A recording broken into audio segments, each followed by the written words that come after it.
रही है। कौन सी नदी है? सोन नदी। अमरकंटक से निकलती है और पाटना में जाके मिलती है। अमरकंटक का नाम जानते हो ना? ये जाके कहाँ मिल रही है? पाटना में। इससे आगे थोड़ा सा हम बढ़ेंगे तो सोनपुर, ये सोनपुर,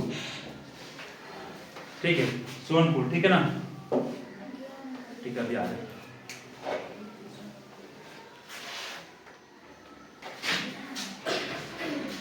तो हम लोग कहाँ तक पढ़े थे?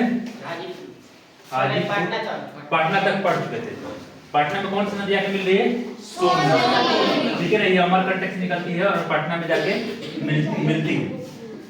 कौन सी? सोन नदी। फिर सोनपुर में कौन सी नदी आती है? गंडक नदी, ठीक है ना? इसके बारे में हम विस्तार से पढ़ेंगे, कौन सी नदी कहाँ से होके आती है।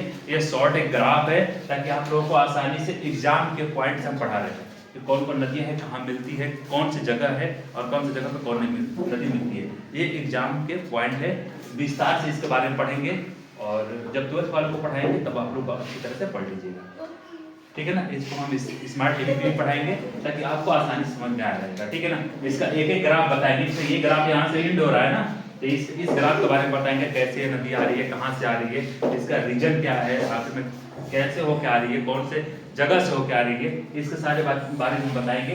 ये जो अलकनंदा जो नदी है जिसमें धौली गंगा, नंदकिनी, पिंडारी और गंगा नदी है, ये सब नहीं, ये पिंडारी नदी है जो इससे आ रही है, इसमें मंदाकिनी नदी आ रही है। इसके बारे में हम लोग विस्तार से पढ़ेंगे। ये एग्जाम के पॉइंट से बहुत वेरी वेरी इंपॉर्टेंट है। इसका भी एक चार्ट बनाएंगे। ये पूरा चार्ट हम इसलिए बनाए हैं ताकि आप लोगों को एग्जाम के पॉइंट से कोई दिक्कत ना हो, आप एग्जाम देने जाइए, ताकि कोई पूछे भी तो आप लोगों को थोड़ा सा भी ये ना लगे कि हम ये चीज़ पढ़े नहीं, समय बहुत कम है, इसलिए मैंने एक ग्राफ बनाया। तो सोनपुर में कौन सी नदी आ रही है? गंडक नदी, ठीक है? और ये गंडक नदी कहाँ मिल रही है? आपको पता है ना, ये मैं बार बार पीछे बता रहा हूँ।